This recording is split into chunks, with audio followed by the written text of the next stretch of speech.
got you something special. Don't do it. It's water, blessed by an Eskimo medicine. I have to do it. It's cold. It's always cold. That's what makes it so special.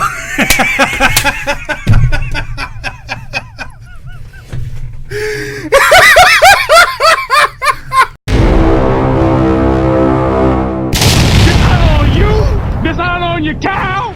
3, 2, 1. Thanks for being on with us, Paul. Man, that new book you wrote, how's that go? Splendid. If you wrote a book, what would it be about?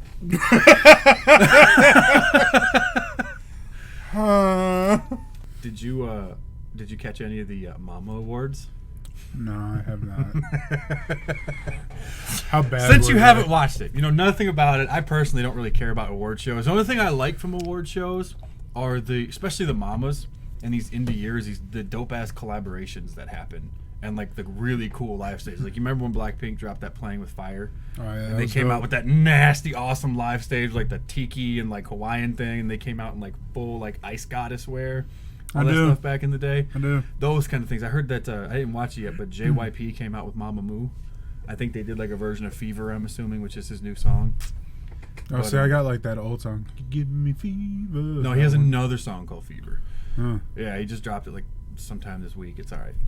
But, so the Mama Awards. Let me just ask you, as somebody who, you're just getting back into K-pop. That was sexual. Sexual. I wish we had our own mics right now so people could have experienced that baritone that was in there. It would have rumbled a lot. Yeah. I felt it come from my stomach. like the reverberation just like went down. It was nice. Like all I needed was like Homer's lips.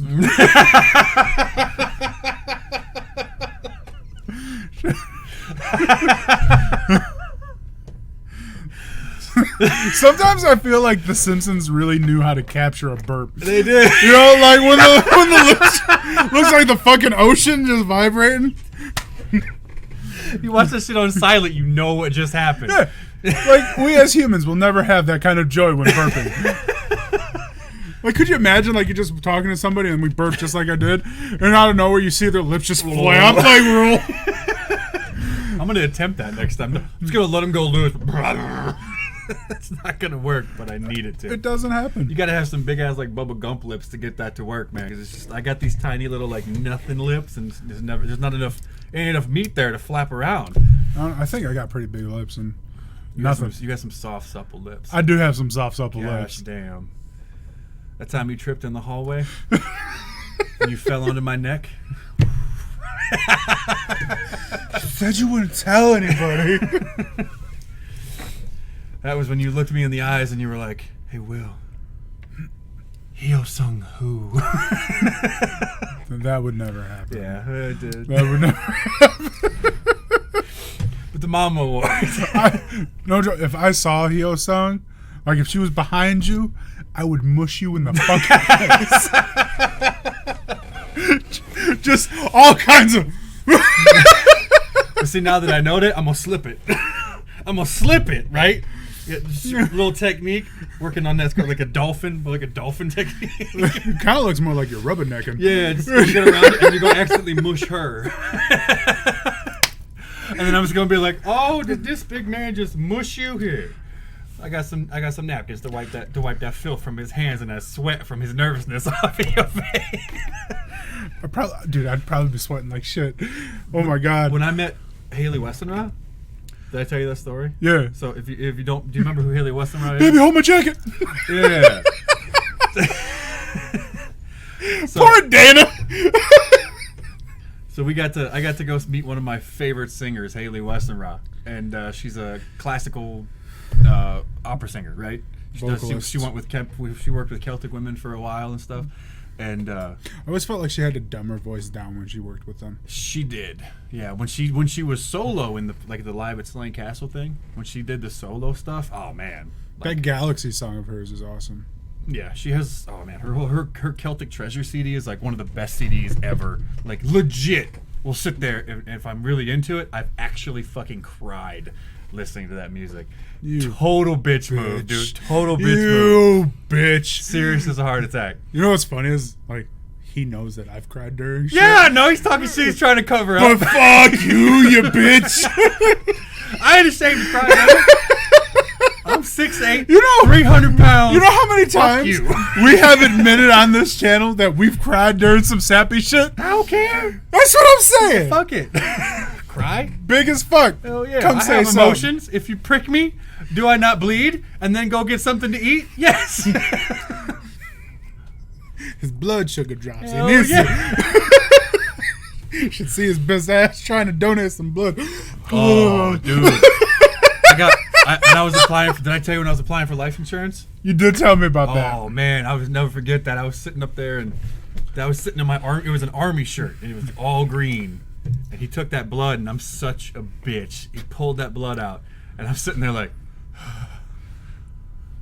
he's like, you okay? And I'm like, I think I need some juice. So I got this strange dude in my house going through my fridge, pouring me a glass of orange juice. And it was literally 2 minutes. My green army shirt is solid soaked wet, pouring down my face. He took like enough to fill 2 vials, and I'm sitting there. Ooh. I'm like, I cannot let myself pass out. There was a strange man in my house. He gave me some juice, and he's like, believe it or not, the bigger the person I pull the blood from, the more likely they are to do what you just did. He said, I can't explain the phenomenon, but most of the time, bigger dudes and bigger females always react the way you do. Really? I don't know why, but I've never acted that way when I get blood. I'm such a bitch. I watched them put the needle in. Ugh. And my favorite part is when they take the vial and put it in the thing, and the blood just splurts in there. Oh, it's making me That- like, it's making me feel things. That is my favorite part. Just seeing that initial blood splurt in there and just kind of. No. And then just like a river of lovely just comes out. It's beautiful. Ooh, it's making me all like, ooh. I can't even. I mean, like right in there, you know? Don't fucking palpate shit. I don't palpate shit. He can't stand this. Oh, dude, I don't know what it is. This right here. And it's not blood. Like I'm not afraid of blood. I work for a company that pulls blood out of people. Like I work in a lab with blood. Yeah, I know. Blood doesn't bother me. It's just something about soft tissue areas being palpated. Fuck, man. When Dana was pregnant with our first kid, and we're sitting in the doctor's office, and she's like pushing in her stomach to feel around with the baby and stuff. I'm glad nobody saw me. 'Cause I'm sitting in the chair watching it, waves of heat while she's getting. I'm sitting there, ooh, just trying to remain conscious. I'm such a bitch. I don't understand how that happened. I have no idea. But yet you were fine cutting the umbilical cord. I was fine, dude. I worked in a hospital when I was getting my EMT license. I had to do 300 hours of ER time. I was handling fat people. I helped deliver a baby. I had people with MRSA and SARS like bleed on me. I had some Polish lady piss all over my arm when I had to force give her a catheter because she was on meth or some shit. Like that shit doesn't bother me. It's gross, but it doesn't bother me. But you start palpating, and I'm fucking done, dude. KO. Except here, this vein right here. You don't. If they have to draw blood, I went through last time. I'm like, all right, just pull blood from right here. And they're like, oh, we have to have it from here. I'm like, there's no difference in the blood from right the fuck here, a foot down. I said, either you pull it from this hand, or there's no way you're getting it from me because I can literally body slam everybody in this fucking room. Okay. I'm a bitch. And that doesn't affect you right there. I don't know what it is. It's just it's not soft. They should stick it right in. It's a straight vein. It stands up. I hate when they pull blood. Doesn't from there. bother me at all. But the soft tissue, bro. No. Like that was like during my surgery. That was like one of the things I hated the most is when they actually stuck me there. I was like, damn it! Like it's not so much like it bothers me. It's just fuck. You know, like I hate like feeling the needle like rolling over the bones. Oh yeah, it didn't bother me. Like, oh god, right over all the fucking. Ugh. Yeah, when I had to go in and have my what was it? I had to have that colonoscopy and the upper and lower GI done. Oh yeah. they stuck it. They were trying to get it in my elbow, and I'm like, no, you put it in my hand. Well, protocol. I don't care what protocol says. You're putting it in my hand, or you're not fucking putting me to sleep. And then I woke up halfway through that because they didn't use enough of the knockout stuff, and pulled the. It was like the Matrix. So and all I remember hearing is, "Oh shit, he's awake!" And I'm like, "Put him out!" And then I woke up with some little Filipino lady yelling at me to get out of the belly. "Hurry up! Wake up! You must call." Okay, all right, that's cool. And I'm like snapshots of the wheelchair. Somehow I made it to Golden Corral buffet, and I have a snapshot of this. I have a snapshot in my head of looking at a plate of food that I prepared myself at the buffet. I think there's a video game that starts like that. But then the next thing I do, I wake up. It's 7 o'clock at night, and I'm watching American Idol on the couch. And it's like 20 miles to the Golden Corral buffet. I wonder if you acted like that. Like, you have that kind of an after effect. Maybe. Because they knocked you out, and then you woke up. Maybe, yeah. I wonder if that's why. Because when my wife had it done, we had to pull over on the side of the road, and she vomited all over the place. I love how you talk to me like I'm someone from work, like I don't know who your wife is. You son of a bitch. We're not really friends. This is all business. This is all business. Well, by gosh golly gee, Will. This is such a profitable thing that we do. We're talking fat stacks of singles in this bitch. I was thinking pennies. Yeah, that's pretty much. What the fuck were we talking about before we rambled on that bullshit? Haley Westenra, you met her. Way before that. I don't know. K-pop related stuff. I mushed you in the face for Hyo-sung.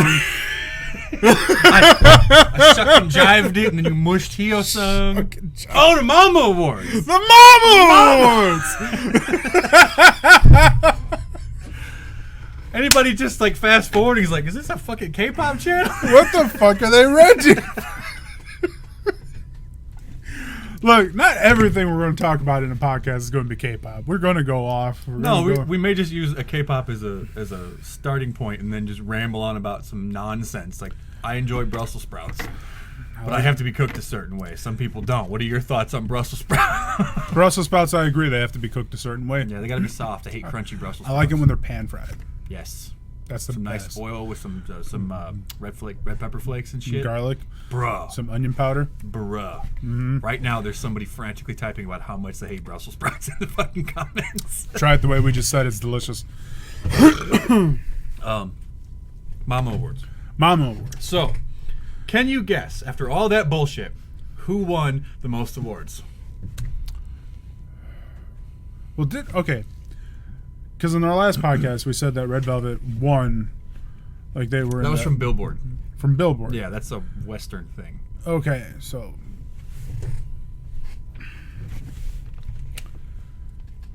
It's got to be BTS. Yeah, 9, I believe, was the number. I might be wrong on that. It might have been 8, but it's 9. Like, it's the only thing I could think of.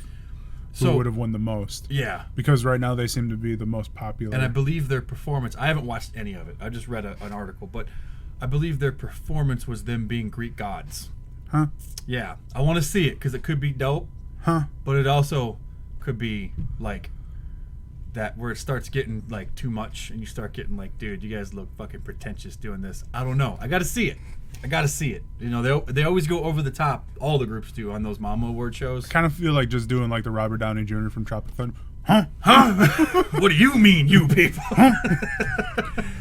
I'm a dude playing a dude disguised as another dude. Reminds me when I was a saucier down in the San Antonio.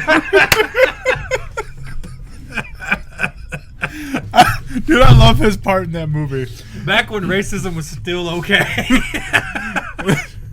Did you see the meme where it starts out as Iron Man? Spoiler alerts for Endgame. It starts out as Iron Man, and he snaps and he says, "I am," and it snaps and it's like a dude playing a dude disguised as another dude. It turns into him from Tropic Thunder.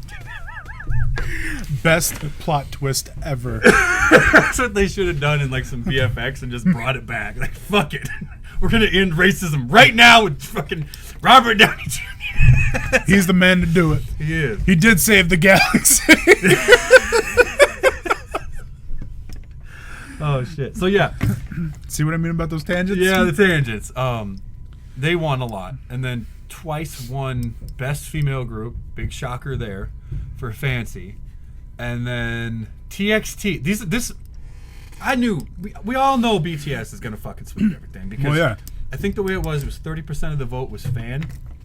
30% of the what you won tallied. It was like 30% fan voting, 30% something else, 20% video, and the rest was like a smattering of like album sales versus digital sales. Like all of it was taken into into account and then conglomerated into an overall percentage that determined whether you won or not. So the fans, while they did have an impact,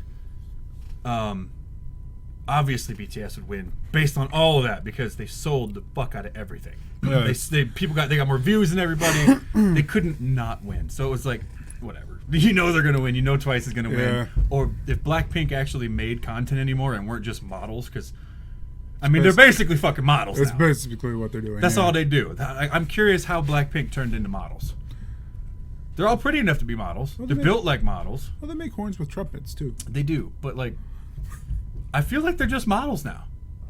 Yeah. I feel like all they do. If I follow all of them on Instagram, I have multiple things I follow on Instagram, multiple on Twitter, multiple YouTube sites, all model shit. I wonder if that's just because they're making a lot of money doing that stuff right now, so they're just trying to capitalize on it. Or is it because YG Entertainment is so mired in bullshit that there's no money to produce an album right now that's at the quality that Blackpink requires? No, I'm gonna say that I was right.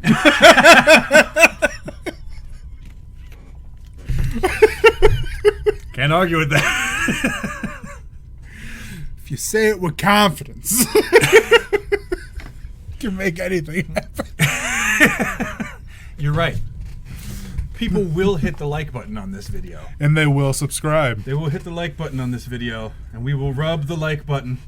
I'm rubbing the subscribe. You rub the subscribe. Look, we're going to rub this. If you like the way we rub these fucking buttons, you hit that button. Can't even see what I'm rubbing. And yours. You can see it. They know what that is. This is ingrained in people's psyche nowadays. If you watch with YouTube, you know what that fucking thing is. True. But the ones that surprised me the most when I was reading it, well, it shouldn't have surprised me, but I forgot that K-pop fans are stupid. So, Us included. no, I'm way above everybody else. See, if you say it with confidence. Exactly. Rub that like button if you think you're smarter than everybody else in K-pop. If only your opinion matters, hit that like button. No, so TXT won Male Rookie Group of the Year. And of course, ITZY won Female Group of the Year. Really? Yeah. Now, TXT... For that Icy song they did? They have two songs, Icy and the other first one that was crap. Icy I didn't mind, but the first one was crap. But, yeah, exactly. But the hype machine that is JYP. And the fact that it's a little sister group for Twice and all those fans came and voted, which is the only reason TXT won, because it's a little brother group to BTS, so all those fans came and voted. That's why. I mean, in reality. Because, let's be real, not only were they not the Rookies of the Year, they didn't even have that great of songs. TXT was decent, though. I will give them that. I actually like TXT. I don't think I've heard the TXT I thought song. everything TXT did this will be funny. Everything TXT did this year was better than anything BTS did. I haven't heard anything from TXT, so I'm just going to say you're right. Say it with confidence, even people who don't know. Hit that like button, everybody. I'm going to say fuck it and become a follower for this brief moment in time. That's fine. You're 100%. You know what? Fuck everybody who doesn't agree with you. You are so right on this. I need like a monocle and a top hat when I want to feel very haughty. Look at that charisma. Such bravado. It's just gas.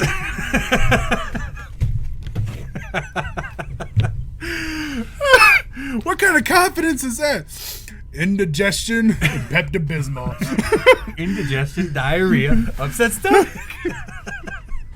I don't do Pepto. It gives me black turds. Dude. And it makes it sticky. So you wipe, it takes forever, dude. Dude, oh my god. No way. It's so bad. I would rather have a sick stomach than take Pepto.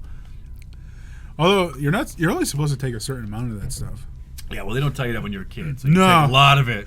I remember that one day when you and I, it was me, you, and Do we Tina. have a Pepto-Bismol diarrhea story? We do. Wow. Okay, I don't remember this one. Because I was sick as fuck. We have a lot of shit stories. We do. But I was sick as fuck. I had the stomach issue and everything. And so I was just taking Benadryl. Remember we went up to 7 Mile Fair? Was this when you farted in the car and locked the windows on Tina? Yeah. Tino? Yeah. But then we went up to 7 Mile Fair and I was like, dude, I have to go take a shit. Oh, that's right. You shit at those nasty stalls. I couldn't help it, bro. Y'all, this is a flea market. This is like the biggest flea market in Wisconsin. Oh, it was bad. It's basically half indoor, half outdoor, and the bathrooms are fucking disgusting. Like beach bathroom, kind of like there's big ass horse flies everywhere. And you basically, no matter how tough you are, you hover when you shit in those things. You grip that bag. You still line it just in case you slip a little. I put so much toilet paper around that damn seat. And you're right, I still hovered pooped. Just arms shaking because I was just like, fuck, I don't know if I'll make it. You was holding the side of the toilet? No, I used a handicap one. Oh, okay, I was going to say. You kidding me? Fuck that. I use a hand, and they got those little... Yeah, I always poop in the handicap stalls. I'm too big fucking for wrap that and put toilet paper too. It's because some redneck piece of shit is in there like pissing all over the rails. Like, some fucker's going to touch my piss. You know somebody's doing it. I've done it. You pissed on Media Me's feet. I did too. What was it? We was at the movie theater. movie theater. His dumb ass was stupid enough to take a shit next to you with sandals on. He did too. And you walked into the stall next to him, and you pissed underneath the thing on his feet. And you made him turn completely sideways in the toilet. The motherfucker had a shit sideways. Oh shit! Oh man, I remember that shit too. Sure, I know he does. He was dropping a lot, but I just, hey Ian. I just remember what? Yeah. I was washing my hands and I hear, dude, stop, dude. The best part is because, like, you know, when you got your dick in your hand and you're laughing, dude, I was laughing. It's just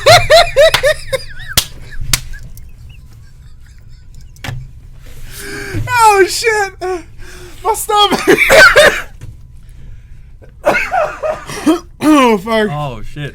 I was very young and immature. That was like 5 years ago.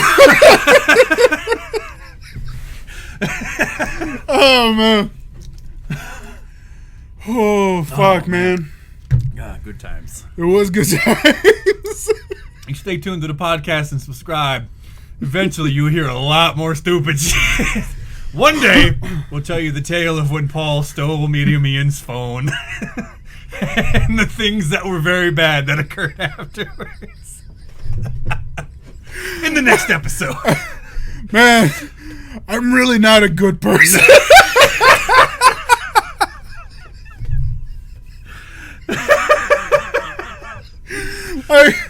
I swear Satan's just down there like...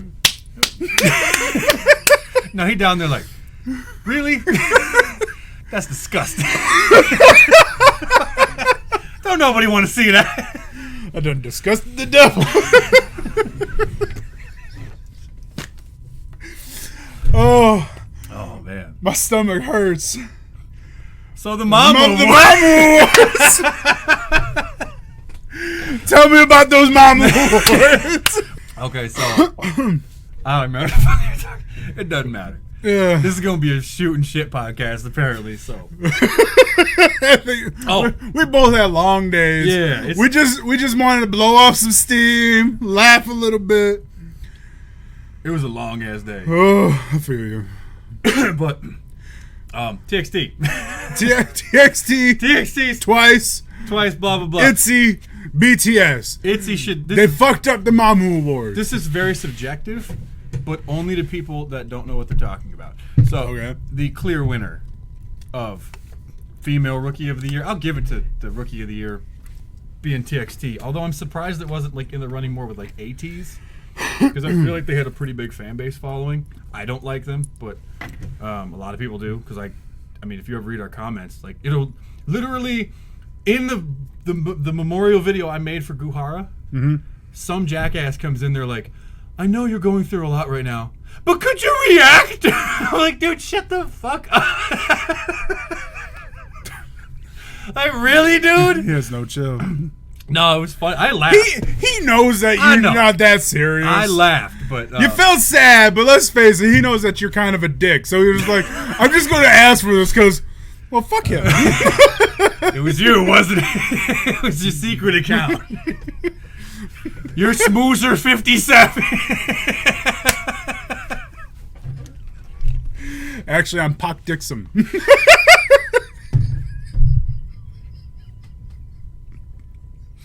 I was hoping almost spit it out. You had to do that hard swallow. Yeah, I heard that. I had to swallow hard. Sound like a damn cartoon. Lots of practice. Like Goofy fucking drinking water. Doors.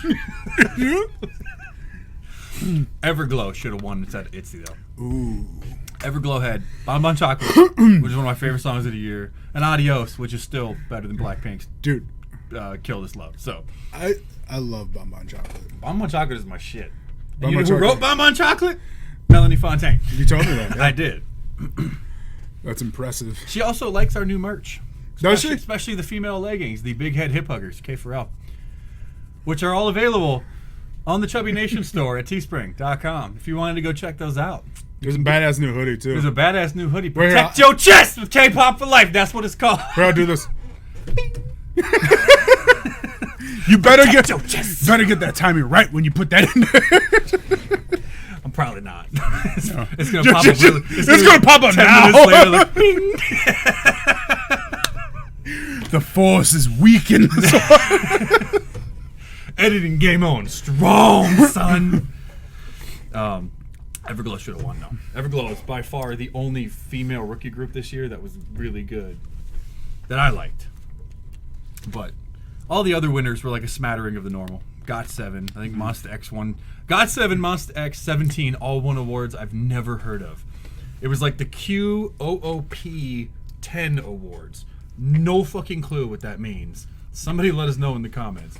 So before we started talking, before the thing kicked off, you were going to tell me about your all-time, what you think may be your all-time favorite K-pop song.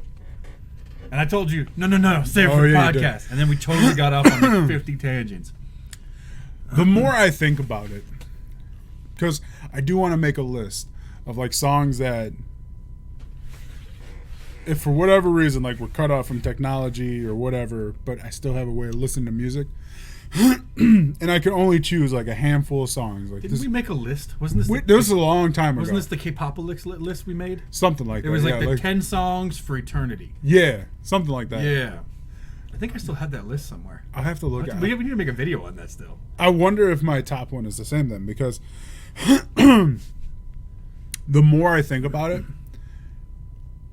number one for me is Park Hyo-shin's Wildflower. Number one of all time is Park Hyo-shin's Wildflower. Dude, I could stand on the banks of a beach like Tom fucking Hanks with a volleyball singing that motherfucker, and I'd be happy as a clam.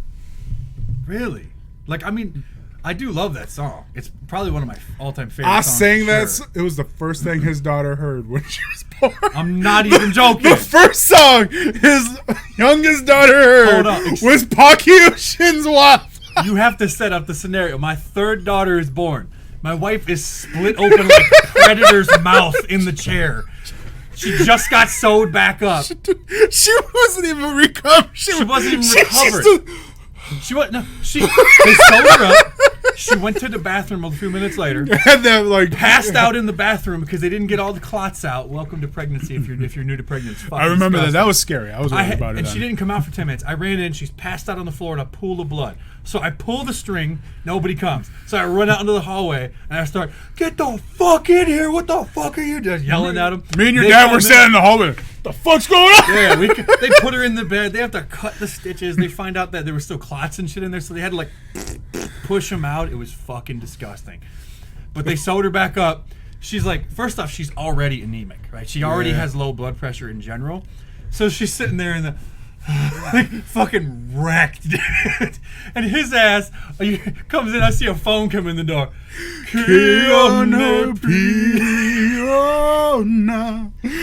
And of course, I start laughing. This is not time for laughing. Look. Only reason why I came in that damn room is because me and your dad, we were standing outside. We were worried. We were talking. We prayed a little bit. We made sure. The nurse came out, and the first thing we said, is she okay?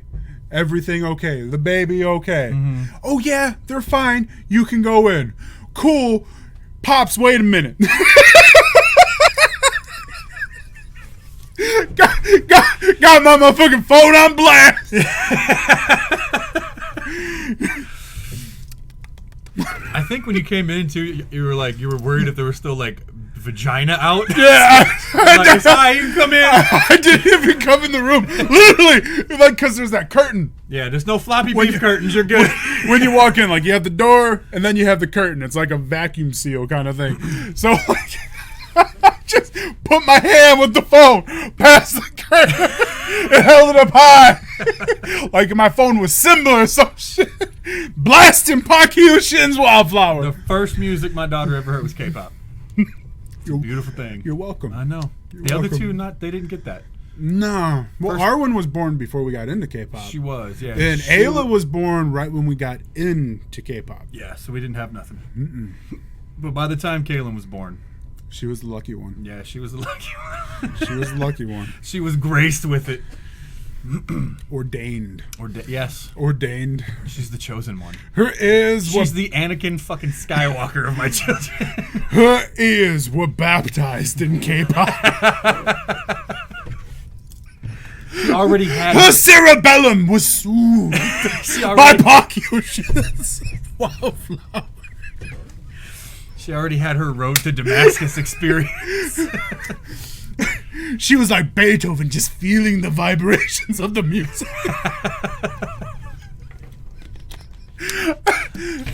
I just wish that I could have seen, because I think there was still a nurse in the room too when I came in. And I wanted to see what her face looked like. She was like, "The fuck?" She was like writing and she's like. She looked at me like, is this okay? And I'm like, sorry. Can't get mad at Park Hyo-shin's Wildflower. Yeah. Just enjoy the good tunes, baby. Man, I love that song. Hands down. But of all time. All time, bro. I have no idea what my all-time favorite K-pop song is. I would say, like, if legitimately, that is the first song that I really took the time. I can't, like, sing it without the music or anything, but to really try and pay attention to how he's pronouncing everything, to sing along with it. Oh, okay. I still don't do it right. Probably better than most. Fucking like 8 years later. But, dude, I love that song. Still love this song. Speaking of Unji, did you ever hear her version of it? I just wanted to talk about Unji. No, did you ever hear her version of it? She did a live concert version of that song. There's a couple people that have tried to cover it, but Park Hyo-shin does it so good, and he's got that voice.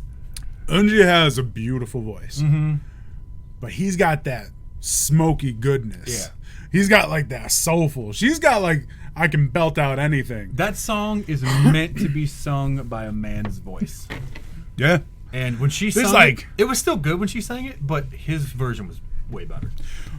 The way that he just emotes in that song too, like you just feel like he is in pain when he's singing some of that stuff. Yeah. It's just like, too bad the rest of his comebacks kind of sucked. Yeah. I don't like any of his other music. He's total like one-hit wonder right there. That was the only song of his that I liked. And I tried to go and find other songs because I thought he had a really dope voice. Yeah. Couldn't get into any of it. That's the only song that I would say that I like of his. But it is It is. It's my hands down like all-time favorite song of K-pop. Wow, I didn't expect that. I thought you were gonna say Poison or like Madonna from Secret. I love that stuff, but like seriously, like if I really had to sit down and think of it and want to find like one song that I would choose over everything, that would be it. I still, to this day, will go through, and I have a shit ton of K-pop on my phone. I prefer to listen to that song. Wow, Yeah, that's crazy. it's my favorite song. Hit the like button if you guys have a favorite song. And let me know what it is. Or if you know what it is, yeah. Because Yeah. I feel like there's going to be a lot of people that would just be like, I have no fucking idea. Like, I've tried to that's like trying to pick my favorite movie. Like, Braveheart? Yeah, by Gladiator? genre. It's easier by genre. No, Braveheart, but all time. See, I actually would have to say The Last Samurai. I like it better than Braveheart. But, yeah, it's always the same three movies. Like Braveheart, Gladiator, Last Samurai. In my head, I just went, sacrilege. Well, it's like Braveheart, Gladiator, Last Samurai, and then all of a sudden...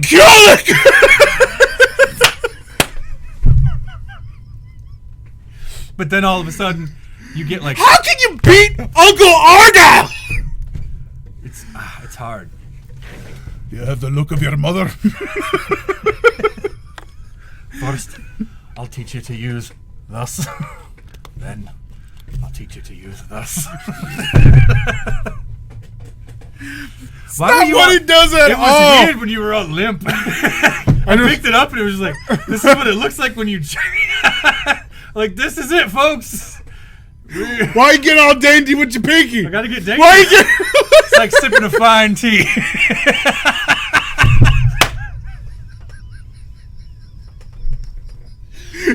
Somebody make it into a gift. I would just like to say, I feel sorry for your penis if that's how you handle it. Don't be afraid of it, boy. You gotta grab it. This is how the British masturbate. And further, I've got a lovely stroking going on. And the camera. Oh shit. Technical difficulties. See, you were. Oh. It was happening so good. Oh my god. I wonder if when they nut, they just go, Charlie good. Charlie good.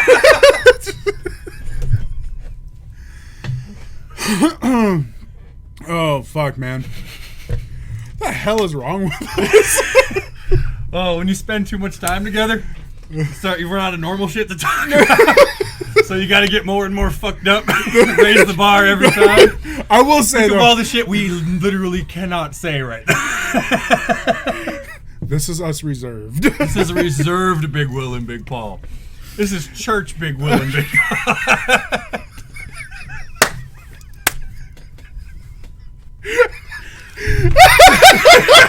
Shit, motherfucker, get my tambourine. The Lord ain't gonna know I'm praising if I ain't got my tambourine. Literally, my mom. Oh, you're not even on beat. You know, everybody in the church is just like, who gave that heifer that tambourine? Put it down. I thought you said you broke it. She fixed it. She brought it home. She's got a leather case. It's got felt lining and shit. She got it custom made. What you mean she got it custom made? Each symbol says praise Jesus.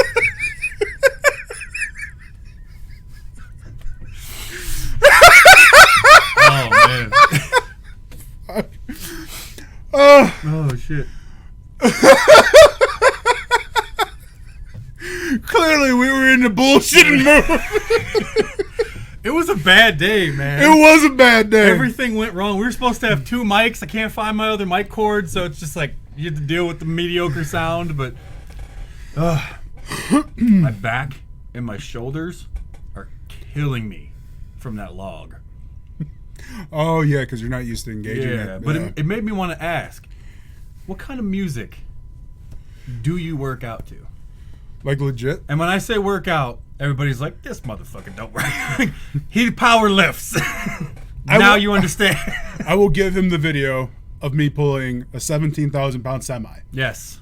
I ran so hard, straight through his throat, and then I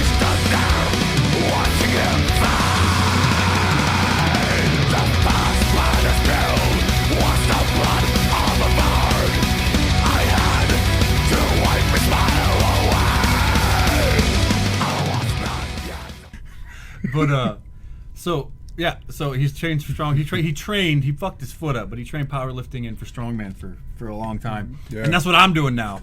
And I got that log, which I'll put here.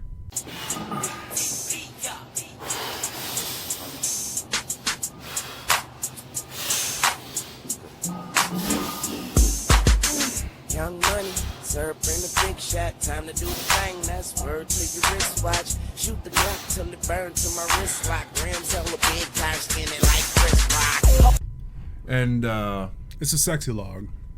but it was making me think, like, depending on what type of exercise I'm doing, Different music. different type of music is required.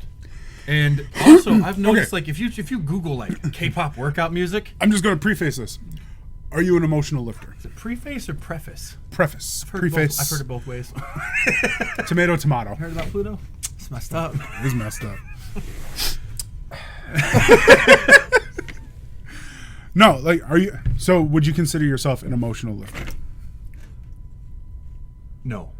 Okay, so then maybe You have to explain what emotional lifter is, though.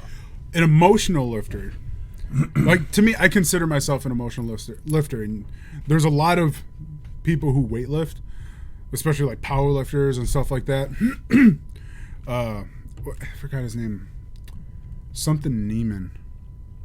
Nick Neiman? I think maybe. Chris Neiman?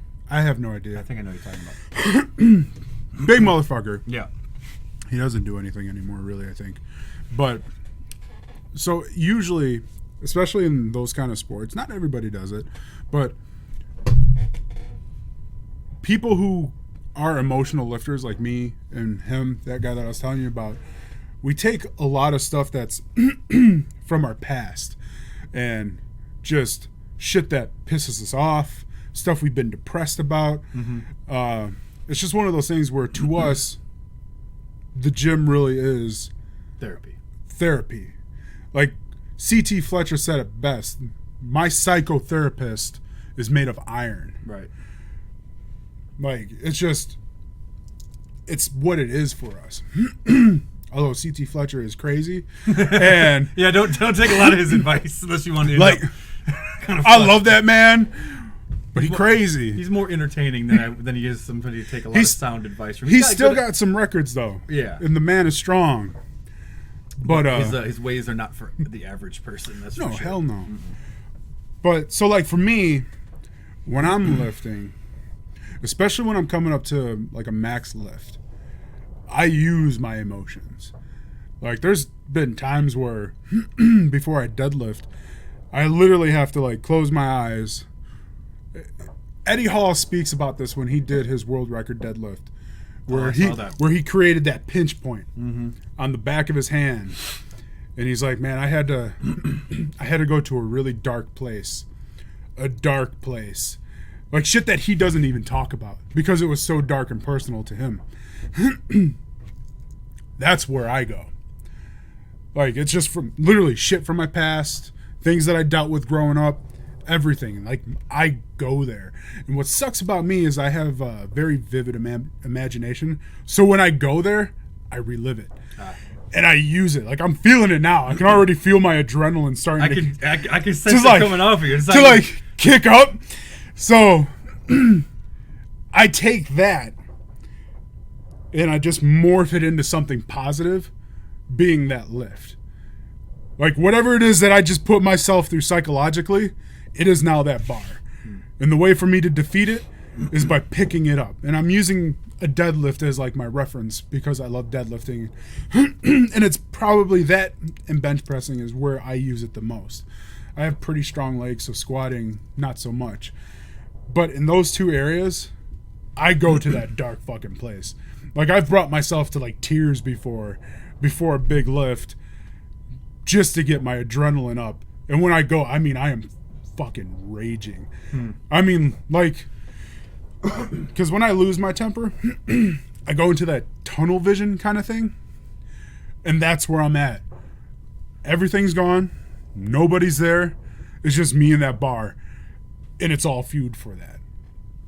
And music, to tie it back into this, helps me get there. So needless to say, you're not listening to like Britney Spears "Hit Me, Baby, One More Time." I could like I You listen probably listen to like double bass death metal or some shit. when I am going to do cardio and more Cardio is a totally different. You gotta have cardio, more gotta have calisthenics, 140 beats a minute. you know, to that keep kind you of up. stuff. Like then, yeah, I'm listening to more upbeat music, K-pop. I have literally a K-pop cardio playlist on my phone. That's what I like to listen to if I'm doing cardio. That's pretty much all you can find online too. If you go on YouTube and you try to find like, I typed in heavy K-pop workout, there's like maybe 10 good songs for lifting, where it's like actually legit. Like, all right, cool. This is like, I could lift somewhat heavy to this, but most of the time it's like, dude, who the fuck is going to lift a 500-pound deadlift to 17's? Jiggle nice. It's not gonna happen. I'm gonna go put DMX with a hood hat on right the fuck now. See, I couldn't do that to the hood. Like, it doesn't have the right beat. There's some. It's got to have like a certain tone. See, I just need something grimy. Like even certain heavy metal songs don't do it for me. It has to be something very specific, and I'll search through my playlist till I get can't there. explain it, but I know what you mean. Yeah. Yeah. Like there's just something. It's like, oh yeah, okay. Yeah. It hits you a certain way. It creates like a certain attitude within you that's like, I need something grimy. I need something to get my like extra like fuck you levels up, because then I'm good. I start doing my like deep breathing and shit. Oh man, I love lifting so much. It's so much fun. when I get done and like my hands are all torn up and like that pain just fuels it even more. Oh god, but when you stand there and you're holding that much weight and you see that bar just bending and you're holding it, just like fuck yeah. Boom. Also, subtract the word weight for penis. Exact same way you masturbate. Like Stan's dad with a wheelbarrow.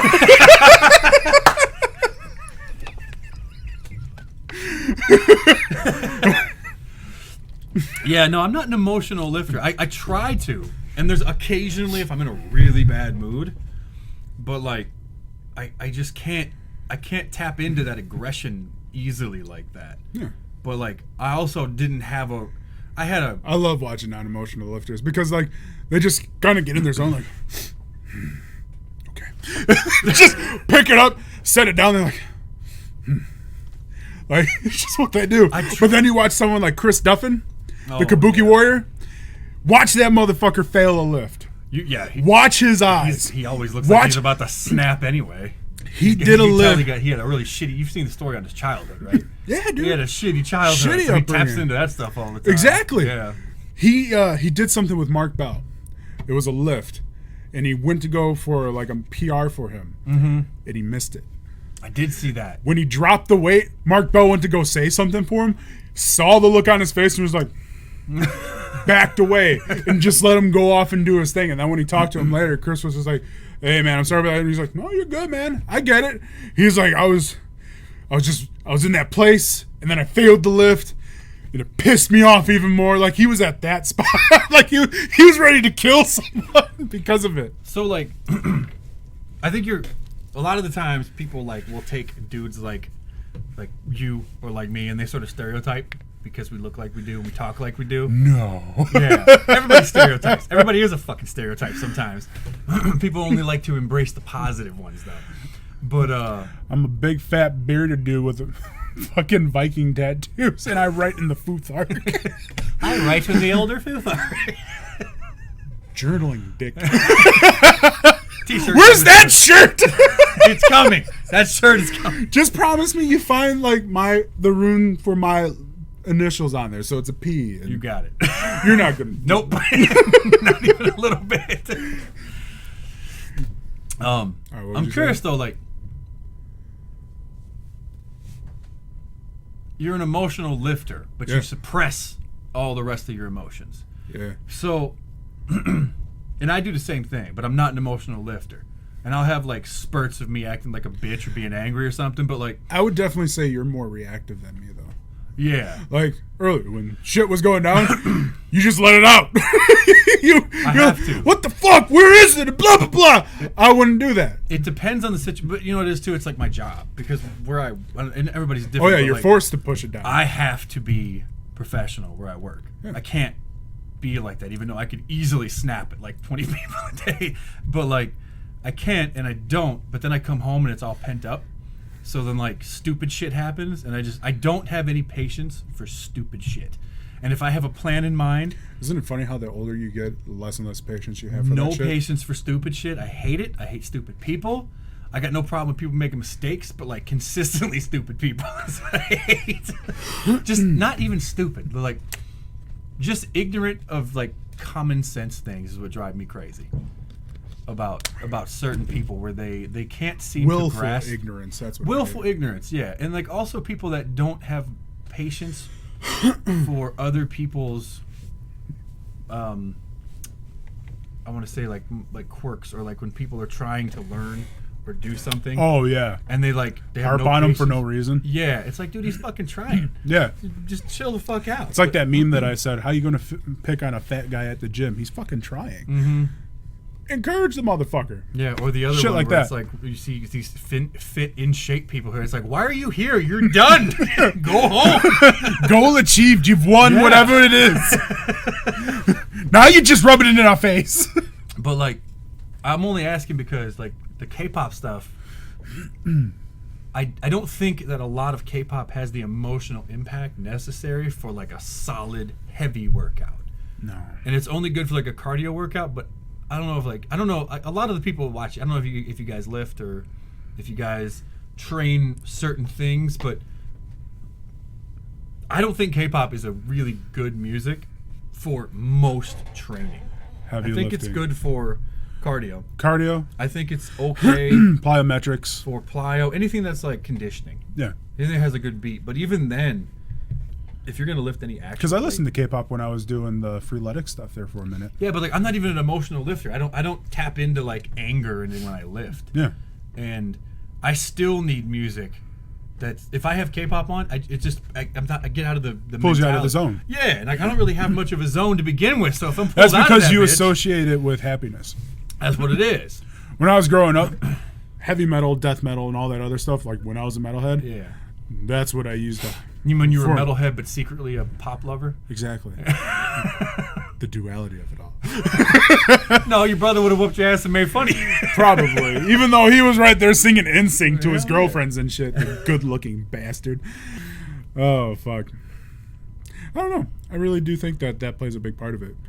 Because, like, honestly, K-pop, when I'm listening to it, I'm using it because if I am in, like, some weird funk, it pulls me out of it. Yeah. Puts me in a better mood. That's your I feel like my day gets better yes. because of it. Like, I woke up this morning, I was tired as fuck.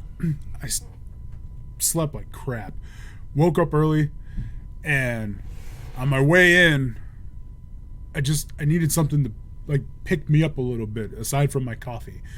And so I was listening to Cosmic Girls. Of course you The Pandora station. Oh, okay. So I got like a mixture of everything, all that goodness.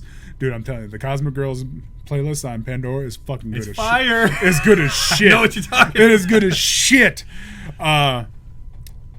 And I did, like, dude, I got halfway to work, and I felt instantly better. Like, I actually felt energized going into work. Yep. Like I was having a good day. Yep. And I was just like, fuck yeah. Yeah, because when I first started training and lifting, I was trying to do it to like certain types of K-pop stuff. It's hard. And you can't do it. I can't do it because, like you said, first off, I associate it with positive things. And when I'm working out, I'm not trying to be positive. I'm trying to be like focused and trying to tap into some level of aggression because I gotta get this shit That's done. so weird that you can't do that. I have a hard Because time I doing know it. you have that aggressive side. It's there, but it's hard to trigger because like It's like you need somebody just there shit talking you the entire time. kind of, but like the aggression that I have, like I had for it's like shit from my childhood and stuff from my past and all that kind of shit. But like I don't want it to come out because of the amount of aggression that would come behind it, and I have a tendency to go blind ragey. Same. So like We've talked about that. We've stayed up until 5 o'clock in the morning talking about that shit. yeah, we have because we're similar long in that way. fucking girl talks about We do, stupid man. shit. That's how Big Will and Big Paul bonded. Yeah, I mean, like, it's like it's hard to talk about because it's like people think you have like anger issues or something, but it's like No, no, they're- I'm just aware. Like, I think a lot of people won't admit to it, but they actually have their own like deep, like aggressive demons that they have to deal with. Like, it's like, I'm not angry. I don't hit anybody. I haven't punched a single person in years since I got into fights in school and stuff, but that's just like stupid kid shit. Yeah. Like, it's not how I choose to Honestly, act. because of how big I was and because I know my temper, I was afraid to get in That's fights the in other school. thing. I was afraid because I know my temper. Because it's like you said, it's a tunnel vision. Mm-hmm. It's almost like for that moment, you black out and you're just raging. Oh, yeah. I have always been afraid to actually get into a legit fight with somebody. Mm-hmm. Like, I worked as a bouncer. I've detained people. But I've never actually had to really fight somebody. Mm-hmm. And I've always been afraid to, because I'm just afraid of letting that part of me go. Yeah. Like, I am afraid what would happen. Well, like, I fought people in martial arts. Like, I've sparred with people. Yeah. I broke a black belt's ribs accidentally because he was very cocky, and I just came in. But I'm also 6'8", 300 pounds. So if I do hit you, it's like getting hit with a toolbox. Well, that, and you've got natural strength, And too. yeah, but I hit him in the ribs and broke 2 of his ribs. And he didn't want to spar with me after that because he was like, "Oh, you're untrained." And I'm like, "Dude, you had full chest guard on and I still broke your fucking ribs. And you told me to come at you, so that's what we did." Because that motherfucker tapped me in the nose twice and pissed me off. So I was like, "I motherfucker, you want to sit here and try to make a fool of me? I'm going to show you how your one-dimensional martial arts, not mixed martial arts, is not going to help you in a street fight." So I broke his fucking ribs. I've never told anybody that before. I pretended like it was an accident. I broke his fucking ribs on purpose. But the Homer lips. the aggressive. I think the last time it came out of me, I was at work, and that's why I'm so cautious, because I don't know if you I remember. have you telling ever me worked this. a job that you got to a point where you let all the aggression and the problems build up, and you're in an environment where you're not allowed to deal with them because, and don't get me wrong, if they I know some of them actually watch these podcasts and watch this channel. They're great people, and I loved working for them, and I could go work for them again. But nepotism is a problem, and they know it was a problem. And it was a bad day for me and a bad day for somebody else. And I'm very respectful to people I work with, right? I'm very friendly. People forget how big I am because I'm so friendly, and It's kind of annoying sometimes. I don't mind it. Like, I speak. I I prefer speak sometimes. softly and carry a big stick. I was taught that way. It's just how I am. Like, I hate big people that like flaunt their bigness over everybody they know in their life, and they try to like, they make all these big guy jokes and shit. It's like, dude, shut the fuck up. No, I mean like people who get so complacent that they purposely push those boundaries. Oh yeah, that's a problem. Yeah. But I remember I was on the phone with somebody, and I had a simple question for him, and he blew up in my ear.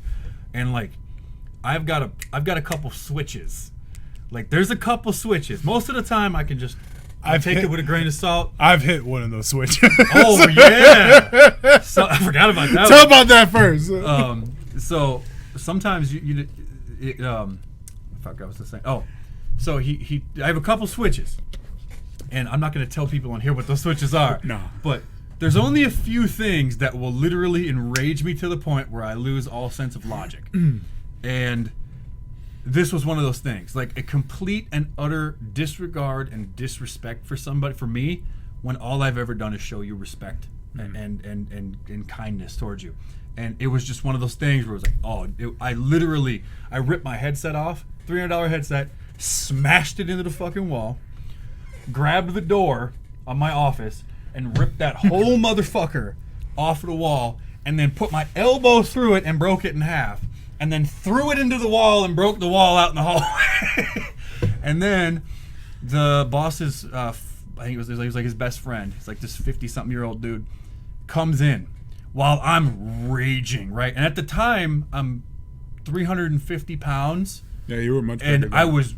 You ever get that anger, that level of anger? It's very rare, but you get there and you were literally wanting somebody to do something to you so you can hurt them. I wanted to fuck somebody up. See, that's the stuff I'm afraid of Yeah. with me. And he came at me while I was like that. You can't do that. And I That's just want to point, bad. he's half my size. He was always a smart ass. I always thought he was funny, but not now. And he came at me, half my size, telling me to calm down, telling me to, like, you need to stop that shit, and got in my face and pointed me. Dude, You don't do that. I went. You don't do that. He's half my size. He's probably 130, 40 pounds dripping wet, right? I went down forehead to forehead, and I shoved my nose against his. And I told him, I think I said something about I'll tear your heart out of your ass and shove it down your throat or something like that. And he, deer in the headlights, walked back to his desk. Disappeared. And I'm in my office just fucking raging. Hoping somebody else would come in. Not gonna lie, if I was in the office then you'd be like, hey Hulk, shut the fuck up. That's the same shit I'd have said to you. But I'm angry. I would have came at your ass with a damn squirt bottle. But no. I calmed down like an hour later, right? I literally took my phone off the hook. Calmed down an hour later, and I was like, once I came down, I was like, the fuck did I do? Yeah. I fucked up. It was at this moment he realized. Right. He fucked up. Yeah. And it's like, I have a mortgage. I have kids. I can't be doing this kind of shit at work. I have to pay bills. So I was like, you know what? But the thing is, like, you have to accept responsibility if you fuck up like that. So I was like, you know what? Fuck it. I'm going to go be 100% honest about what happened. I went to the owner, and I'm like, hey, Rich. And he immediately, before I even got to him, he was like, hey, I just want to apologize for how I talked to you earlier. He's like, it was not cool. I should not have said that to you. It was completely over the line. I hope you can forgive me. And I'm like, and I said, you might want to wait. I was like, I accept your apology, and I want you to know that I fucking destroyed my office and I threatened your best friend. And I'm sorry. I will pay. I told him straight up, like, I'll pay to fix the door. I'll pay for the brand new headset, and whatever punishment you see fit. If you got to fire me, I accept full responsibility for my shitty actions. He looked at me straight up, and he's like, and this is like a blue collar kind of company. He's straight up. He's like, because you were straightforward with me and honest, pay to fix it. We'll call it done. And I'm like, cool. And then immediately went back to my office, and I'm like, I need to find a new job because I can't work with this type of thing going on. Like, this is just going to repeat itself. Like, if your environment gets that toxic, you got to get the fuck out. Yeah, absolutely. But yeah, that was my like last time I raged. It was like, that was probably like almost 10 years ago now. But ever since then, I learned my lesson. So if I start to get like that at work, I don't, because the environment I'm in now, for the most part, is so corporate. It has to be respectful. So there's a lot of, like, fake assness. You let even a little bit of anger show, and she's like, oh yeah, yeah. But I mean, honestly, like, for all the places I've worked, it's by far the best place I've worked in terms of this overall environment. So yeah, I don't know why did we start talking about this? Lifting. Oh yeah, lifting and K-pop. That's emotional lifters and stuff like that. But I'm not emotional. I have like snappy moments, but like I'm not. Most of the time, I'm very just like this, and then occasionally I have like these ups and downs. But I think K-pop brings me a sense of like it makes me feel like I'm a teenager again, and it sort of takes all those cares and all the bullshit away when I'm listening to it. K-pop is the one thing that doesn't damage your calm. It doesn't damage my calm, except when I have to involve fandoms and other bullshit and all the bullshit that you have to try your best to block out when you're a K-pop fan. That will ruin the experience for you. Yeah, but like it really does. Like that's one of the reasons is because it's like the calming of the beast within. Sometimes, like if I'm having a shitty day, I'm putting K-pop on. I'm gonna put like a fucking string of A-Pink songs on, or a whole bunch of Cosmic Girl shit. And I'm gonna I don't smoke weed. That is my weed. I'm gonna hit the K-bong and smoke some K-pot. I don't know. You know what's funny is when I was younger, and honestly, not that long ago, I would probably say right before we found K-pop, I still did it up to that point, where like when my temper would start rising. And I felt myself getting to that point. My go-to has always been heavy metal. Mm-hmm. For whatever reason, it calmed me. I'll never understand how heavy metal can calm someone. There's something about like just like the. Is it because you're doing like a Sith thing and you're like embracing the hate and anger? And it makes you feel stronger. I think even though it's like a lie. I think it's because even when you're singing that kind of stuff, you can kind of rage out a little bit, so you just feel like you. So it's like a release. Yeah, like you got some emotion out. But honestly, like the biggest part of that was lifting and heavy metal. Like that's what kept me calm for a long time. I seriously can't remember the last time that I've actually fully lost my temper. It's been that long. Yeah. But it also comes when you get older and mature too. True. Like you stop acting like a little bitch about everything.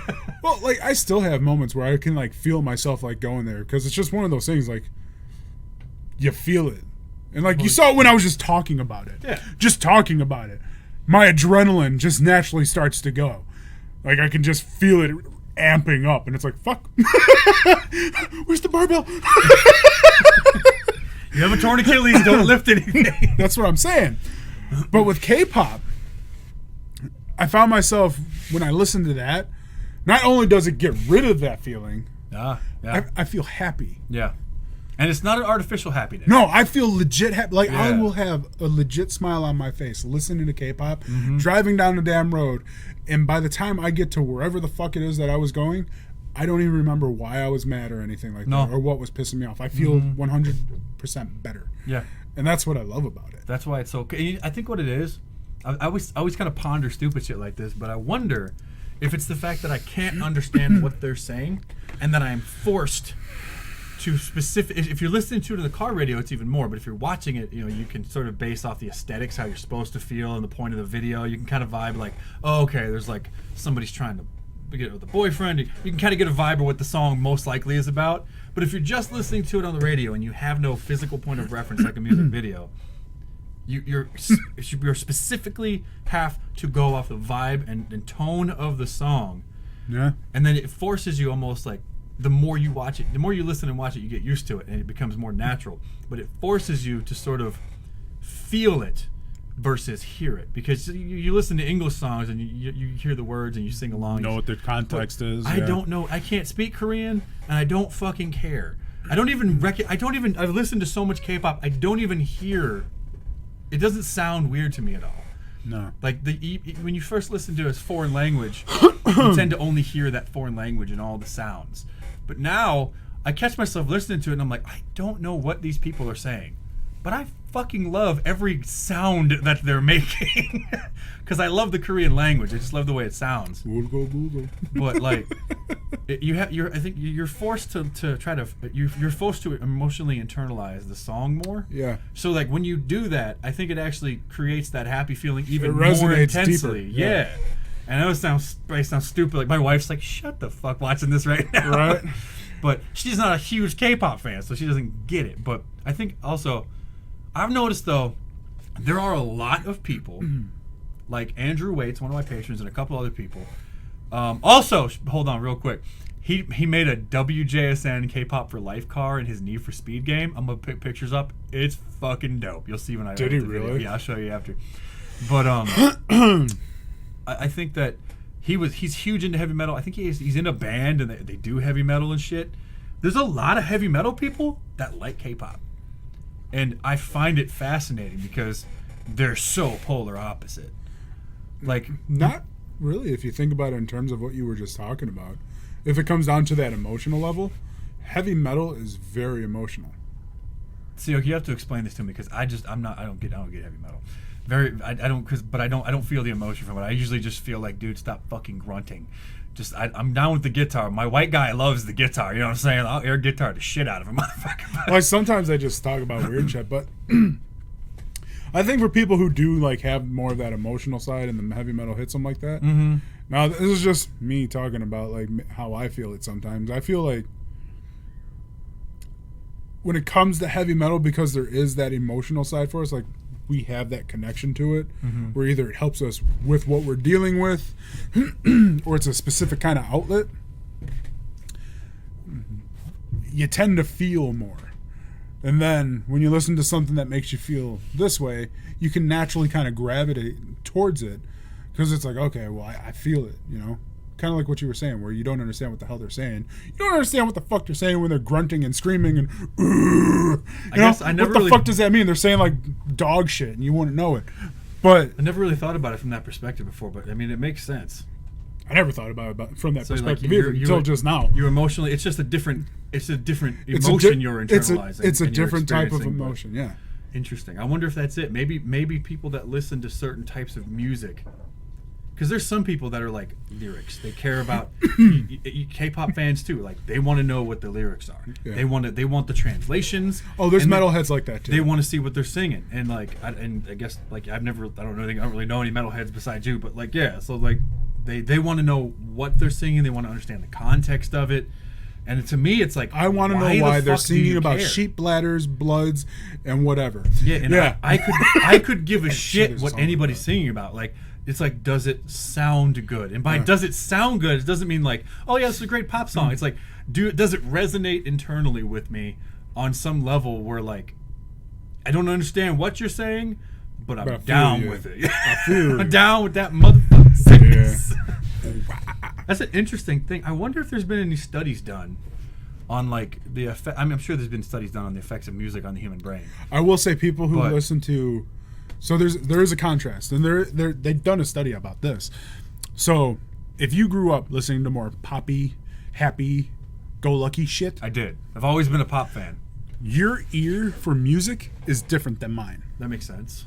When I hear a dark note that you'd be like, dude, that sounds evil as fuck, because of the type of music that I listened to growing up and like. What is this from a study you said? Yeah. Okay. There's actually studies about this.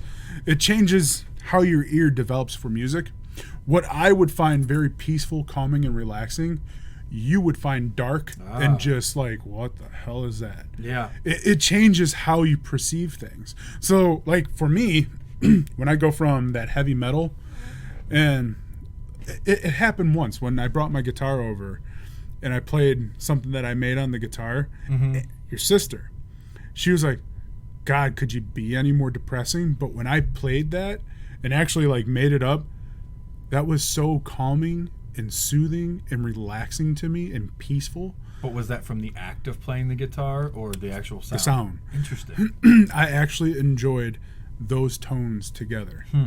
And so if you take that into consideration, like the darker stuff of that actually sounded more peaceful, and then you bring in K-pop, that sound, can you imagine how much more happy and bubbly and exciting that is to me? It's a wonderful thing. Yeah, it's weird. Like, no. It's also why it took me a lot longer to get into K-pop, because there's certain things that just hit my ear just wrong, and I'm just like, fuck is that? Yeah, plus you were fighting it. Oh yeah. You're fighting the dramatic change in the culture you were from. I fought that hard. I made fun of you so much when I first saw you doing it. I joined the club my entire fucking life. The number of shits I give still equals 0. Yeah. It's really interesting if you think about it that way, because like darker notes. I could play something right now that sounds really dark to you, and even like somebody else aside from me, someone who listens to heavy metal a lot, like primarily that is their source of music, I could play like a D minor chord or something like that, which isn't really that dark, but you would hear and be like, yeah, that sounds pretty dark. They would hear and be like, that sounds really peaceful. Interesting. Yeah. I'm sure there's people watching this right now that are just like, dude, yes, I get it. Like, I'm like, or they think I'm full of shit. Like, what the fuck is he talking about? He's such a fat piece of shit. That's fine. At least they're watching. Thanks for the view. Hit that like button if you say things. Don't forget to subscribe. Yeah, that's interesting. I'm gonna do some more research on that, because like I never thought. I don't know why we didn't really plan this. So we're just kind of rambling. We're bullshitting. We have been everywhere tonight. Yeah, but it really is. It's really interesting to think about, like, because I mean, music has such a profound effect on the world in general. It's one of those constants. Any society, any civilization you go throughout history. I love music. Everybody has every culture throughout history has made some form of music. One of the things it's like innately in human beings to do. One of the things that I love about music, regardless of who you are, where you're from, whatever walk of life you've had. If you can quote a Backstreet Boys song, no, I don't care who you are, where you're from, don't care what you did. As long as you love me, baby. Sorry. I guess I did. You did. All that secret pop you listened to back in the day. It just comes out as prophecy.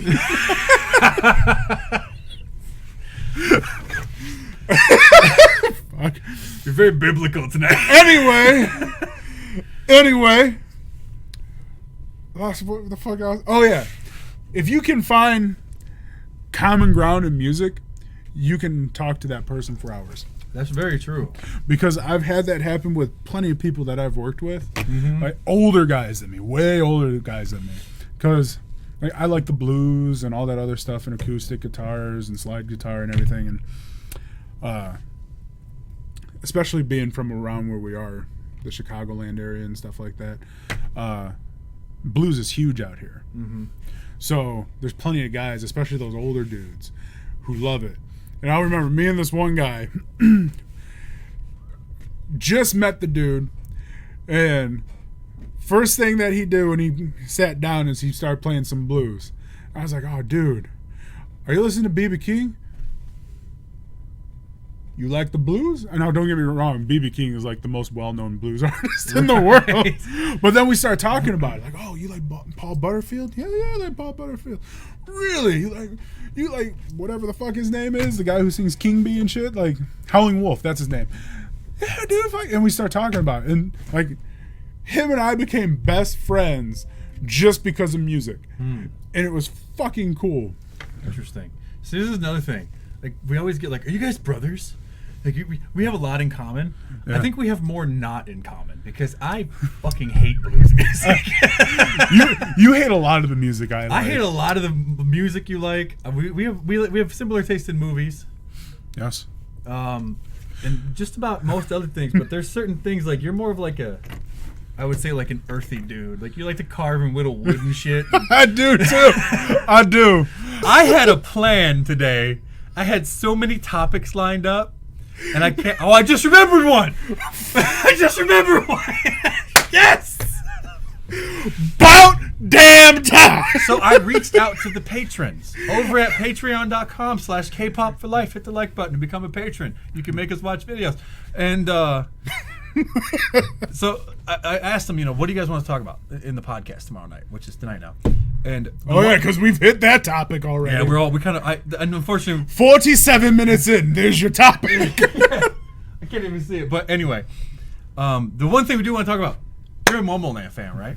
Mm-hmm. So, are you aware of all the bullshit that's going down with Momoland? No. So, like, Momoland... Is this what they wanted us to talk about? Yeah. And okay. I wanted to talk about it too, so it's okay because it just happened. It's topical. Okay. But Momoland... I suggest you edit this and put this first. Oh, yeah. So, Momoland. Momoman. So, Momoland. Momoland. Yeah, man. It's a Joe Rogan podcast. Everybody's high as fuck right now. Man, I should have smoked up.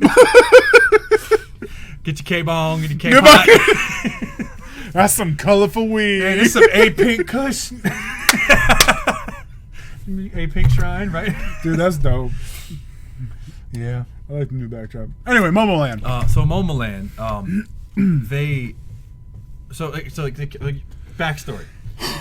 They blew the fuck up at the viral hit Boom Boom, right? Top of the world.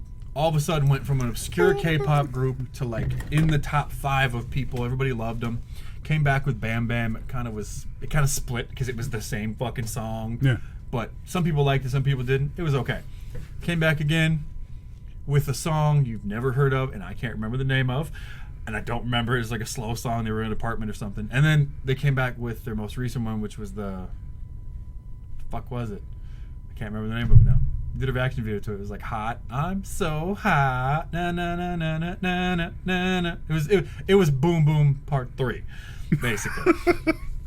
But in all this controversy, you could tell they came from a lesser label that did not know how to handle that amount of success all at once. Because I don't even know what the fuck label they came from. I can't even think of it. It's so tiny. But I want to say it's almost like we need computers right here to look this up. I want to say Happy Face, but I'm probably wrong. I think Happy Face is Dreamcatcher. But here, we'll just do this. Let us know in the comments below. Yeah, it's regardless. They had Daisy, who was one of their more popular members, Mm-hmm. the one with the big ears, she had like big cute ears.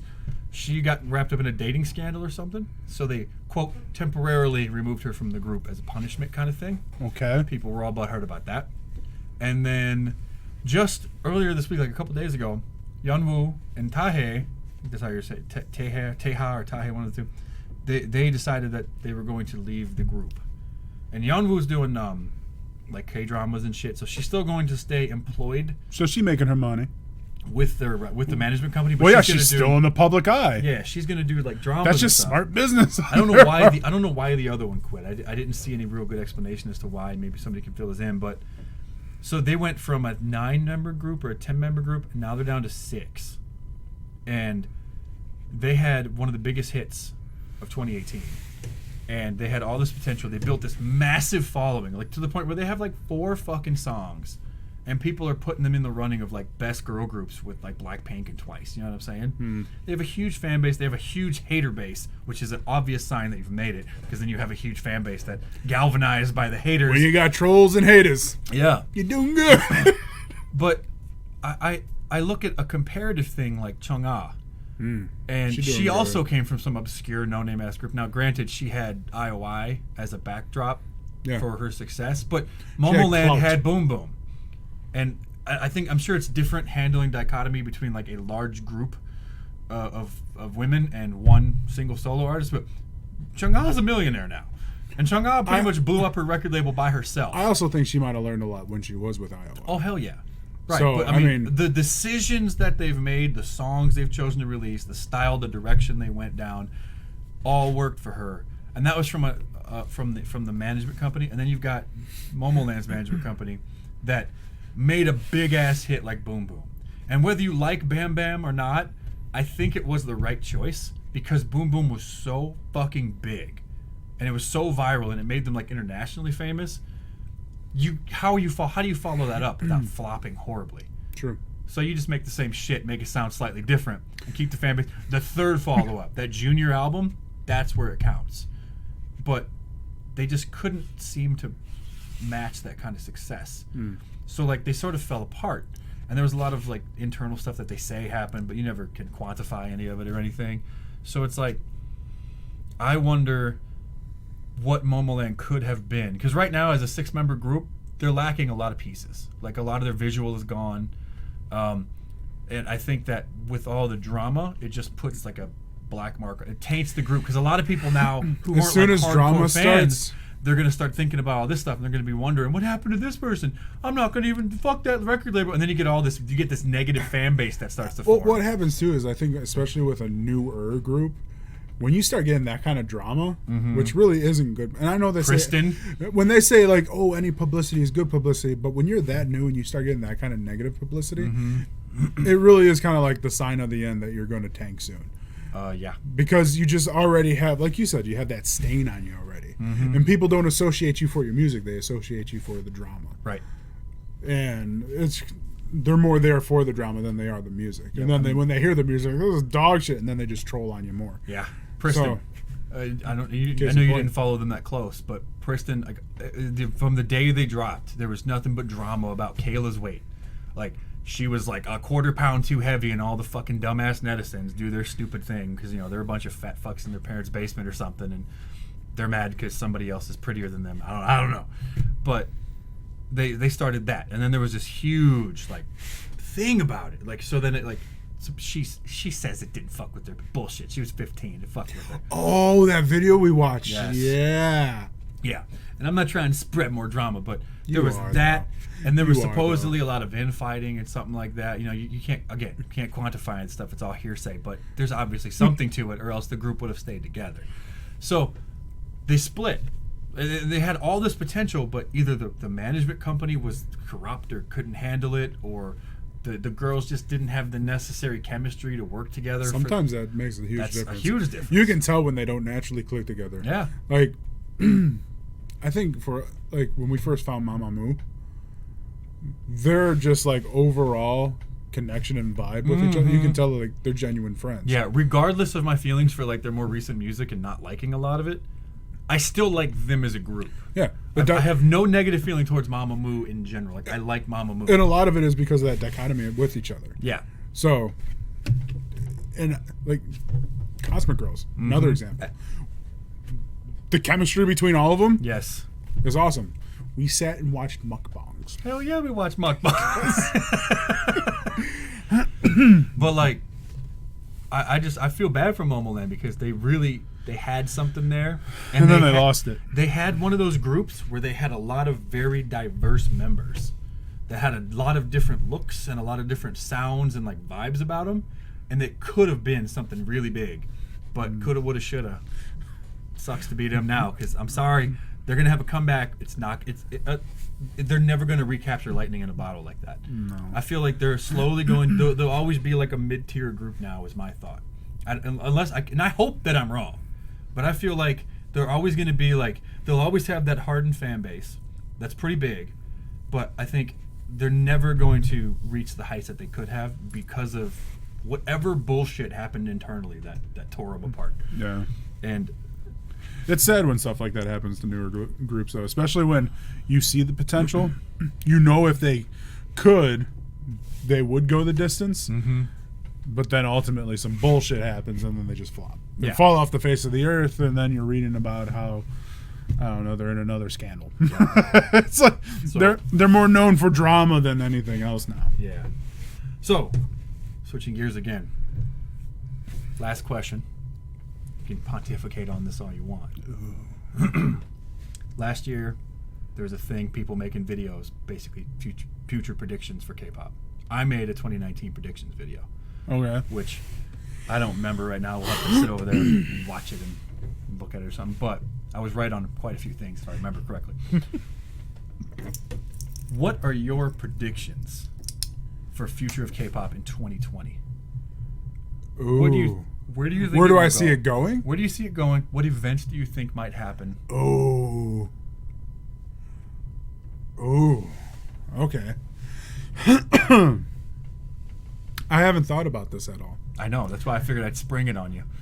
I wanted to hear what you said off the top of your head. Thanks for that. Where did your brain go? What was the first thing your brain did? I see it going more Western. Okay. Even more so. Especially since, like, BTS is on that high. They're starting to make movies over here now with them. They're probably going to be at a Houston rodeo. In Houston? Yeah. Houston? I believe it's Houston, but there's a huge rodeo championship, and our Dare DB K-pop posted a thing on Twitter about it because he lives down there. Houston. And on the docket for performances, because it's an arena, BTS. It didn't say BTS, but it says K-pop is going to be there, and the only group I can think of aside from maybe Blackpink that could sell out an arena right now in America is going to be BTS. In Houston. In Houston. At a rodeo, like some manly ass men. Redneck Central. Well, Houston is kind of more of a metropolitan area, but Motherfucker, you at a rodeo. I know. You are at a rodeo.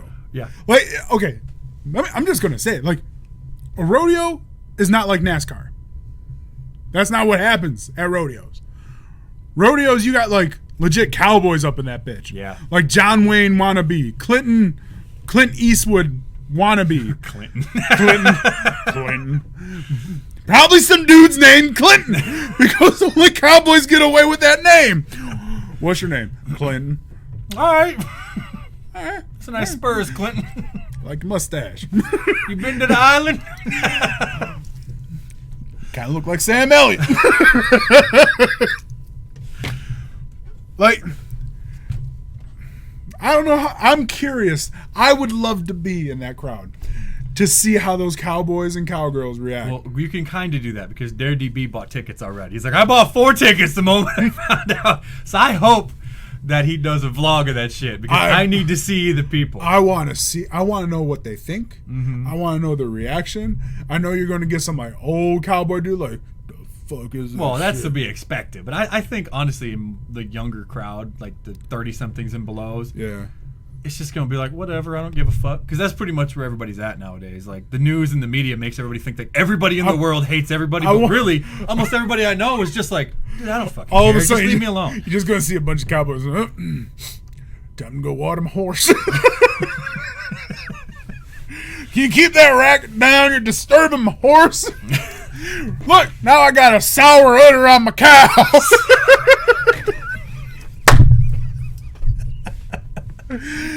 Oh, fuck, man. So what are your predictions then, now that we stalled enough? Oh, fuck. Like, seriously, that got me. I couldn't believe that. Predictions, like I said, is going to go more Western. I probably think, just with how it's going, if not this year, next year. And by this year, I mean the following, like next year, but the year after that. I think it's like I really do feel like K-pop is coming to its apex. Ah, okay. I was gonna say that's. Like, I know where you're going, because I was gonna say the word zenith.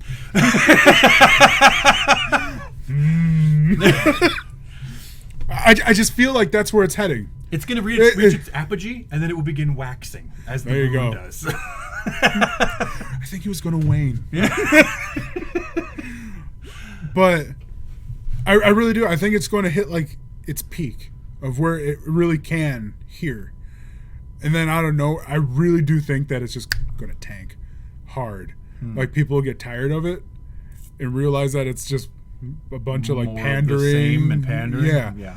And I really think that's when the artists who kind of stayed true to what they do are just going to come out and fucking shine, man. Mm-hmm. Especially with like K-pop fans who dislike the more Western sound and like K-pop for what it originally was and what it is.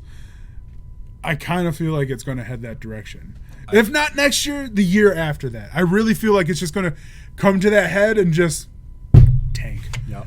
I think 2020 will be like right now. BTS, they ride in that fucking cash cow hard, to the military. Man. I think next year too. So just like Big Bang, will fall off. They'll have an amazing comeback thing when they're out of the military. But absolutely. But yeah, I'm with you 100%. I fully think that 2020 will be both the peak and 2020 and 2021 and the end of the West's fascination with K-pop, if you want to call it that, in the West. Because that's what it is right now. I really do like, and it sucks to say it because K-pop is awesome, but I think once Hollywood starts getting involved, it's a fad. Yeah, that's what it becomes. Yep. It's a fad. It's not like, oh yeah, this is awesome, this is what you could really get into for a long time. Yep. No, it's like a fucking article of clothing to them. Yeah, once Hollywood it's cool. That shit, it's cool for a while. It turns into a sour And it turns into a sour sour ass utter K-pop.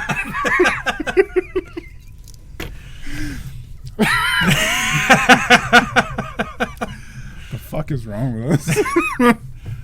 But yeah, that's what I foresee happening. Yeah, I agree with you. I think 2020 will be the part where it finally where it comes back to being the K-pop that we know and love. Yep. And that all of the fake ass fans, or the fans that I don't even want to call them fake fans because they're legit fans, but I think that they're fans that are surface level fans. Like, they're more obsessed. That's because there's a lot of them. Well, I think they're more obsessed with the members than they are with the type of music.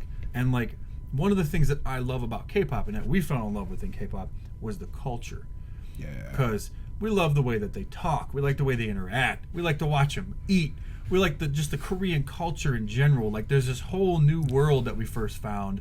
And just like the way that they carry themselves, like, yeah, there's negative sides to their culture, like every fucking culture. Yeah. But they have so many good sides to the culture. Mm-hmm. And that the television shows, the way they talk to each other, just everything was what Donnie and Defcon. We spend more time watching like Idol Room and Running Man, man, and watching them like sort of interact in less scripted environments. Yeah. Versus like watching the videos sometimes, because we want to get to know the personalities, and we want to have a vibe for like how they vibe with each other, and we like to see like, is that the kind of shit that y'all eat? And you know, like, is this what the restaurants look like? You know, when we visit there, is this something that we can do? But like, a lot of the surface fans are like, oh yeah, sugar's sexy. It's like, okay, what else you got? He's sexy. Yeah, and that's fine. If that's all the reason you like it, that's totally cool. That's also like a sort of a gateway thing. Like you'll get into K-pop because of somebody attractive. Fine, whatever. Maybe you should explore deeper into the culture. Maybe you just don't have any appreciation for that kind of stuff because maybe you're too young and you don't care. I don't know, but I think that hopefully it returns to the culture of K-pop with the way it was, because I feel like the culture of K-pop, It's changed. it's still K-pop, It is, but it's changed. but the way it's not the same. If you've been around for longer than 5 years, yeah, you are looking at me, he ain't lying. But I did too. yeah, there's something. Bubba Gum Chicken. There's something, man. There's something that's not quite right. But what else can you think of for 2020? I can think of. So, As far as what? So the whole Burning Club scandal thing that happened in earlier this year and has continued to persist. It's fell out of the media eye, but basically the whole Seungri thing from Big Bang, I can't say the word, but the women being drugged and other things happening to them, and the trafficking of them, and the online The evil shit. the online forums that these people were involved in, like Jung Hyun Yeon or whatever his name was, and some other guy, that were the ones passing information back and forth with each other to plan all this stuff. And then it just came out now, supposedly, that the news organization who released those text messages in that forum artificially added Seungri into that and added his text messages in to implicate him in something that potentially, I don't know the full story, so don't quote me on that, but so potentially, because those two guys that were literally on camera, like doing things to people that were drugged that I can't say on YouTube without getting demonetized, they were just sentenced. So they trafficked, they exploited women, they drugged them, they videotaped them without their consent. 2 women have come forward. 2 women in South Korea coming forward is a big deal, because if you are in South Korea, the culture, if you're found that you did that, your life will never be the same. Like, you're not considered brave or a hero there like you are here a lot of the times, like when it happens to women. So I'm sure there was more people that didn't come forward for social reasons. But all that shit they did, fessed up to it, caught red-handed. Guess how much jail time they got? They were just sentenced. 6 years? Did you find out about it already? No, I just took 6 a guess. years. 6 years of jail time. I legit just threw a number That's out. crazy. Like a fucking ninja over here. Jedi Force tricked me. No, so 6 years. Unagi.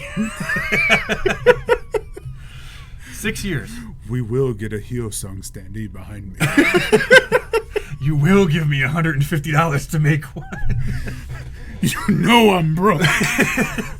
You know I ain't getting no ass a standee. All right. The next standee's probably going to be a Sejong. I've already got pictures planned. Fuck Hyo-san. You just got Randy Orton. Oh, fuck. So they only got 6 years. Yeah. And then it came out that the whole Seungri thing potentially had been faked by SBC or whoever it was. And other little interesting tidbits, like Guhara, who suddenly committed suicide and died, also was involved in this scandal, but only in the respect that she was involved in exposing the online forums that they were talking. So giving information. So she was an informant and helping to break this thing down. And then she suddenly ends up committing suicide. Like, maybe the Clintons are involved and they suicided her or something, but Like Epstein. yeah, she got Epstein, but he didn't kill himself. Did you know? Some of those memes. Some of those memes, man. But I think in 2020, because they're investigating the police, they're investigating high up politicians. Like, there was a lot of very powerful people in Korea that were potentially involved in this, and I think that 2020 will be the year that shit blows wide open, because they have the same. So this is very boring, dry political stuff in South Korea. But years ago, when I forgot her name, President Moon of South Korea, she was indicted and put in jail for corruption charges. And the prosecutor who did everything against her, he's like a famous prosecutor. He's like very well respected. He's now prosecuting and in charge of this case. So he's not holding punches. So he's not fucking around, and he has a good track record of taking down very powerful people. So I think that 2020 will be the year that whole scandal gets blown wide open even more. And because, I mean, people forget about that kind of stuff quickly, but there's a lot of legal bullshit that goes into those kind of investigations. And there's a lot of things in red tape and loopholes you have to jump through. Documentation. And it's not like the 2 fucking second news cycle that we exist in, where it's like, oh, well, I forgot about it, so it's done. Like, no, that shit's still happening. People are still being pulled in, investigated, all kinds of stuff still being done. That's just going to get blown open. And there's going to be some crazy fucking shit that comes out of it. I'm betting high up people are arrested. I'm betting that soon, I don't even know, but maybe somebody is going to be thrown under the bus. Like, it's going to be interesting. I'm very curious to see what happens, because I've been following it pretty closely, and I'm very interested because there's a lot of people attached to it, and a lot of the crazy shit that's happened this year, all for some reason, not all of it, but a lot of it, always seems to have some kind of tie back to the Burning Sun Club. It's just the conspiracy theorist in me, but it's definitely something there. Like, I'm curious to see what happens. I think that'll be one thing that blows up real bad. And in terms of K-pop itself, he's not going to do it any favors, that's for damn sure. I think that if Cosmic Girls can continue their string of hits, I think that they will finally blow up in 2020 and be more of a... They're going to be the white Don't knight. fucking hold your laugh back at me. They're going to be the white knight of K-pop, aren't they, Will? I hope so. That burning star shining bright. Yep. Bringing the K-pop. They're going to save me and save you.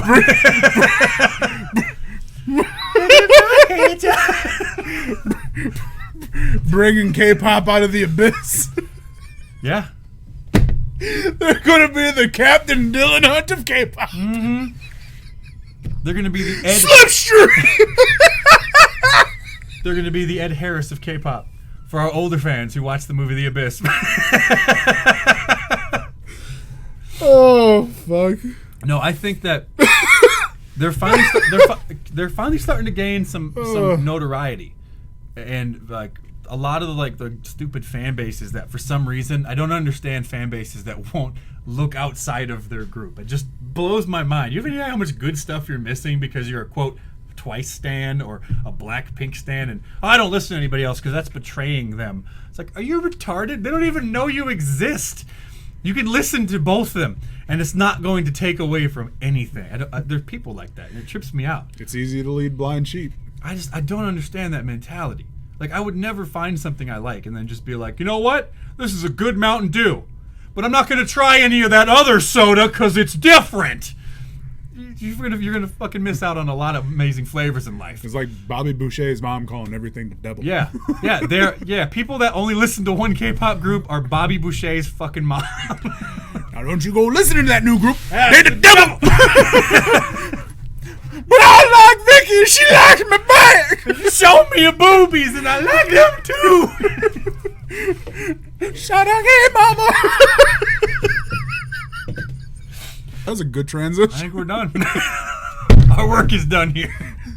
Go get the K-bong and smoke some K-pop. I have so many more mukbang videos that we can watch now with Cosmo Girls.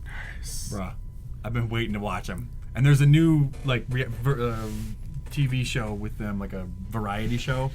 And Daeyoung almost smacks the fuck out of EXY, and I have to watch it. I saw a clip of it on Instagram. But, yeah, thanks for joining me tonight. Yeah, you're welcome. Been an excellent guest. Anyway, guys, that's the podcast. We hope you enjoyed it. Don't forget to hit the like button. This one was random as fuck. Yeah, don't forget to hit the like button, hit the subscribe button, and become a patron if you want to get access to certain content early, and make us do stuff we don't want to do. So more K-pop then, after this. Cosmic Girls? Like the old school handshake. No! Why are they always so intense when they do that shit for no reason? It's better. That's a more intense handshake. Like, I just got intense. I didn't even meet you. Yeah, but, like, you notice that shit? Like, if you would go do a regular handshake. Pleasure to meet you. Nice to meet you. Yeah. You know, typical, like...